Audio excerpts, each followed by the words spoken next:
n'a pu prendre des décisions du genre financer les sessions des collectivités locales. Faire ceci, faire cela. Et qui plus est un fonctionnaire. Je regrette qu'il ne soit pas dans cette salle.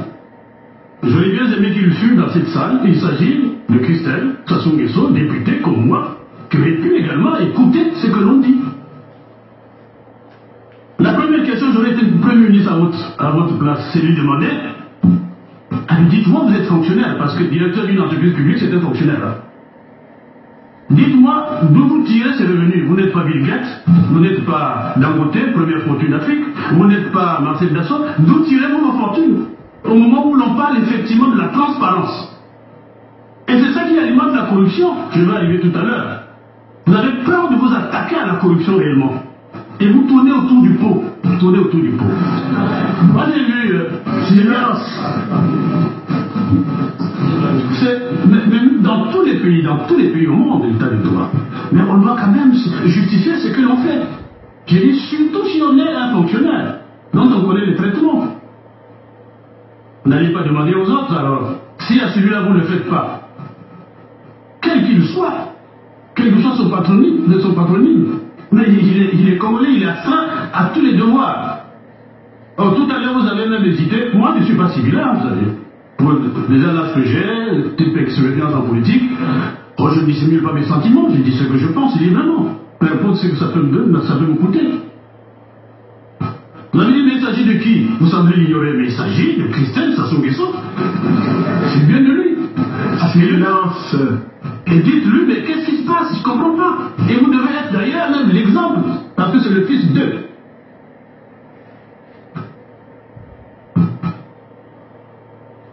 Il vous reste 2 minutes, monsieur le président. Oui, je viens, excusez-moi.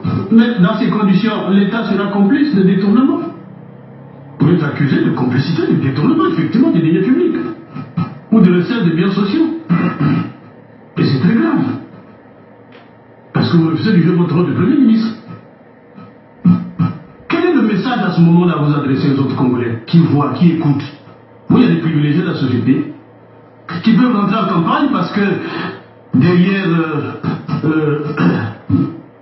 le dédicace de livre, en réalité on est en campagne, mais la campagne n'a pas commencé. Je dis bien, Sassou Nguesso Christelle est un Congolais, il a le droit d'être candidat à l'élection présidentielle en 2021. Il a le droit. Sous réserve qu'il remplisse les critères d'éligibilité. Il a le droit. Mais la campagne n'est pas ouverte. Et tout ce qu'il fait, ce n'est pas dans sa circonscription parce que vous avez fait allusion au député qui doit apporter à sa population, à ses électeurs. Non, ce n'est pas oui qui le fait. Il le fait sur l'ensemble du pays. Et avec lui toute une cour. Prenons vos ministres, vos préfets, vos maires. C'est trop ça. Silence. Enfin, j'ai dit, je vais passer sur des conservatismes que vous n'arrivez pas. Il faut taper dans la fourmilière, monsieur le Premier ministre. Moi, je vous exhorte à ça. Les retraites. On tourne autour du pot, les retraites, mais vous savez que le système de répartition tel qu'il a été conçu par la France, puisque nous avons copié sur la France, il ne tient que lorsqu'il y a le plein emploi. Il n'y aura plus le plein emploi au Congo. Quoi qu'on fasse.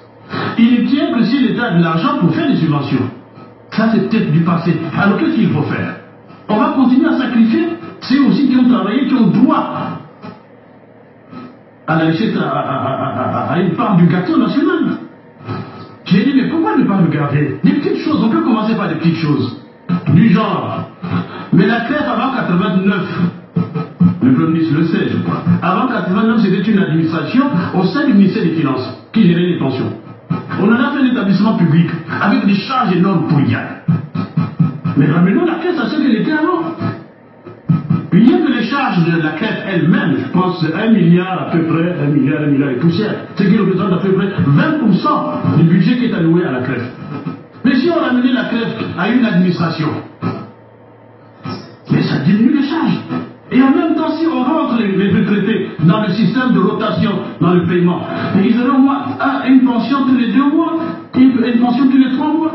Et ça peut leur permettre quand même de respirer, de faire un programme, un projet. Aujourd'hui, ce n'est pas possible.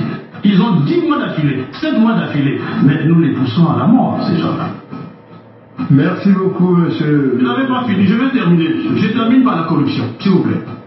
La corruption, il y a quelque chose qu'on dit Commission nationale de lutte contre la corruption. Et puis hier, avant-hier, il y a eu un communiqué accusant tel ministre. Le problème, je crois que c'est comme je dis, c'est des mesures à dose homéopathique. Nous créons au sein de l'OPJ, on crée une brigade anti-détournement par des officiers de police qui travaillent directement avec le procureur.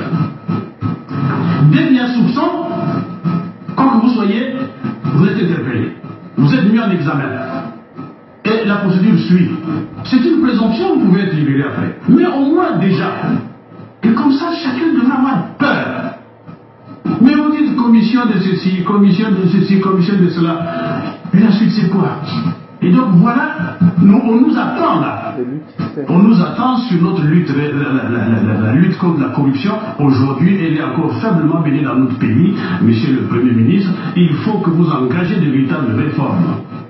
Et déjà, quand je vois commission, primature ou présidence, c'est déjà pas bien.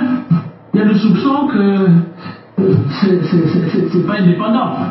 Il faut rendre cette institution autonome. Et moi, il faut la dissoudre, simplement, et confier cette tâche à une brigade qui ne fait que ça au sein de la police judiciaire. Et comme ça, on va tous les délinquants en col blanc qui traînent dans le pays seront interpellés tous les jours, ils étaient en prison. Honorable Ibombo. C'est-à-dire que vous m'avez arrêté. Oui. Merci.